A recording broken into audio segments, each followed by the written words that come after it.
देखो नमस्कार बच्चों, गणित सेतु अभ्यासक्रम इसका आज 18वां दिन है और इस 18वें दिन में हम लोग स्वाध्याय क्रमांक 18 हल करने वाले हैं। स्वाध्याय क्रमांक 18 में घटक है उसका भिन्नों पर की जाने वाली क्रिया और उसका उपघटक है दशमलव भिन्नों का घटाव। देखो पिछले वीडियो में भी हम लोगों ने दशमलव भिन्नों का घटाव किस तरह से किया जाता है इसका अध्ययन किया था और उसके कुछ गणित भी हल किए थे। अभी इस वीडियो में भी हम लोग घटाव के कुछ गणित मैं आपको अपने कॉपी में हल करने के लिए देने वाली हूँ और एक गणित जो है वो आपको हल करके दिखाने वाली हूँ। तो देखो उसमें पहला गणित है 76.56 ऋण 12.457। दूसरा गणित है 63 ऋण 20.124। तीसरा गणित है 452 ऋण 65.45। चौथा गणित है 200.35 ऋण 14.256। पांचवा गणित है 140.61 ऋण 12.007। छठवा गणित है 30 ऋण 12.005। सातवां गणित है 200.005 ऋण 56.12 और आठवां गणित है 108.56 ऋण 62.87। तो ये जो गणित है इसमें से एक गणित जो है वो मैं आपको हल करके दिखाती हूँ, बाकी गणित आपको अपने नोटबुक में हल करना है। तो देखो यहाँ इसमें से चौथा गणित है 200.350 ऋण 14.256। तो अभी इसमें देखो सबसे पहले यहाँ पर देखा होगा आपने चौथा गणित देखा होगा तो यहाँ पर 35 लिखे है, यहाँ पर 2 अंक वाली संख्या, यहाँ पर 3 अंक वाली संख्या है, तो इसीलिए मैंने यहाँ पर पहले 0 ऐड कर दिया है। तो अभी यहाँ पर देखो शून्य, पहले इकाई का घटाव करेंगे। शून्य में से 6 घटा नहीं जाता, इसीलिए क्या करेंगे तो 5 से 1 दहाई ले लेंगे। 5 से 1 दहाई यहाँ पर दे दिया तो यहाँ पर रहेंगे 4, तो इसीलिए 10 में से 6 घटाए तो 4।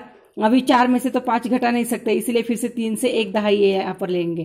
तो 1 दहाई में मतलब कितने हो गए 10, 10 और 1 4 14, यहाँ पर रहेंगे 2। तो देखो 14 में से 5 घटाया तो 9 और 2 में से 2 घटाया तो 0। अभी उसके बाद है देखो यहाँ पर 0 में से 4 घटा नहीं सकते, इसलिए उसके बाएं बाजू में जो रहेगा उसके पास जाने का है हासिल लेने के लिए। उसके बाद देखो अभी इसके पास भी कुछ नहीं, फिर यहाँ पर जाएंगे तो फिर यहाँ पर कितना है 2, 2 में से यहाँ पर 1 दहाई दे दिया तो यहाँ पर रहेगा सिर्फ 1। तो यहाँ 1 दहाई जो है इसमें से यहाँ पर एक दहाई इसको दे दिया तो यहाँ पर रहेंगे 9। अभी 10 में से 4 घटाया तो 6, 9 में से 1 घटाया तो 8 और 1 में से 1 का 1, तो उत्तर आ गया 186.094। तो इस तरह से 186.094 इस तरह से उत्तर लिखने का है। तो इस तरह से आपको ये गणित हल करने हैं। उसमें आपको कुछ शाब्दिक उदाहरण भी हल करने हैं। तो देखो यहाँ पर 2 शाब्दिक उदाहरण हैं। सुजाता ने बाजार से 4.25 किलोग्राम तरबूज लाया, उसमें से उसने 1 किलोग्राम 750 ग्राम तरबूज पड़ोस के बच्चों में दे दिया, तो अब उसके पास कितना किलोग्राम तरबूज बचा है। तो देखो यहाँ पर कुल कितना तरबूज है 4.25 किलोग्राम है, उसमें से 1 किलोग्राम और 750 ग्राम उसने दे दिया, तो कितना बचा। तो यहाँ पर भी बड़ी संख्या में से छोटी संख्या घटानी है। दूसरा गणित है अनिता कार द्वारा 85.6 किलोमीटर प्रति घंटे की गति से यात्रा कर रही थी। सड़क पर कार की गति सीमा 55 किलोमीटर प्रति घंटा रखने की सूचना थी, तो यातायात के नियमों के पालन करने के लिए उसने कार की गति कितनी कम की।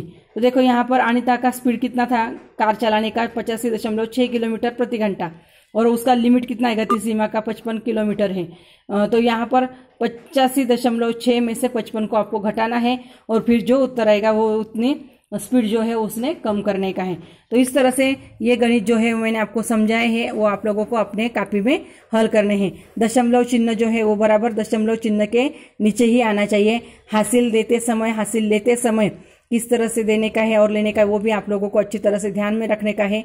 और फिर बाकी के जो गणित है वो इसी प्रकार आपको वीडियो देखकर अच्छी तरह से अपने कॉपी में हल करने के हैं।